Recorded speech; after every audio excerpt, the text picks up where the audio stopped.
Thanks for the opportunity. Sir నాకు ఈ first story చెప్పినప్పుడు సార్కి ఒకటే చెప్పాను, sir don't influence me too much, అంటే నాకు ఒక ఐడియా మాత్రమే ఇవ్వండి, స్క్రీన్ ప్లే కానీ డైలాగ్స్ కానీ వి విల్ డిస్కస్, బికాస్ నాకంటూ ఒక ఐడియా రావాలి మూవీ మీద. So too much of information కూడా స్పాయిల్ చేస్తుంది ఏదైనా. సో దానికి సార్ ఒప్పుకున్న తర్వాత వి వర్క్ ఫర్ 1.5 months. దాని తర్వాత నేను సెట్కి రానివ్వలేదు బాస్ని, just because I want to get an image. నేనేం చేయగలుగుతాను ఒక 10 days షూట్ చేసిన తర్వాత ఆ ఫుటేజ్ చూపించిన తర్వాతనే ఐ కంటిన్యూడ్. సో ఆపర్చునిటీ నాకు తెలిసి చాలా తక్కువ మంది ఇస్తారు, బికాస్ లాట్ ఆఫ్ ఇన్ఫ్లుయెన్స్ ఉంటుంది ఇంత మనీ పెడుతున్నప్పుడు, ఇంతమంది ఫస్ట్ టైం ఆపర్చునిటీ వచ్చినప్పుడు. Because that thing I got very ఒక విధంగా big fortunate for me, because whole movie ఒక ఐడియా నుంచే బాస్కి నాకు డిస్కషన్ ఉండేది. Remaining everything, how to get acting from them, how to move forward, how to do anything అనేది నా మీదే డిపెండ్ అవ్వడం అనేది it's a big opportunity, and thanks for that sir. Second thing వచ్చి ఫార్చునేట్ థింగ్లో నాకు the cast, both are brilliant actors. ఎందుకంటే నేను ఫస్ట్ టైం అయ్యి వాళ్ళు ఫస్ట్ టైం అయినప్పుడు నేను ఎలా చెప్పాలి, వాళ్ళు ఎలా అర్థం చేసుకుంటాడనే టెన్షన్ నాకు చాలా ఉండింది.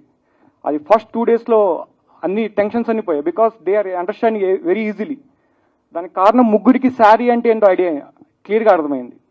బికాస్ బిఫోర్ డిస్కషన్స్లో what is Saaree, the point of Saaree అనేది క్లియర్గా అర్థం కావడం వల్ల the flow in the set is very fast and easy. And Aaradhya is a fortunate thing, ఎందుకంటే నేను అమ్మాయి రీల్స్ తప్ప యాక్టింగ్ ఎలా చేస్తాను నాకు అసలు ఐడియా కూడా లేదు. ఫస్ట్ టైం కెమెరా ముందు పెట్టినప్పుడు నేను ఇక్కడ చూసి ఎక్స్ప్రెషన్ ఇవ్వాలి ఇది అంటున్నప్పుడు she never cared about camera, she was just acting. So నాకు అర్థమైంది ఈ అమ్మాయికి ఎక్కువ చెప్పాల్సిన అవసరం లేదు. But in case of Satya కొన్ని సీన్స్ ఉంటాయి, any actor need co actor to respond. ఒక యాక్టింగ్ చేసినప్పుడు డైలాగ్ చెప్పినప్పుడు పక్కన యాక్టర్ రెస్పాన్స్ని బట్టి తన ఎమోషన్స్ ఉంటాయి. కొన్ని సీన్స్లో he has to act alone, తనతో మాట్లాడుకుని ఫొటోస్ చూసి మాట్లాడుతూ ఒంటరిగా మాట్లాడాలి.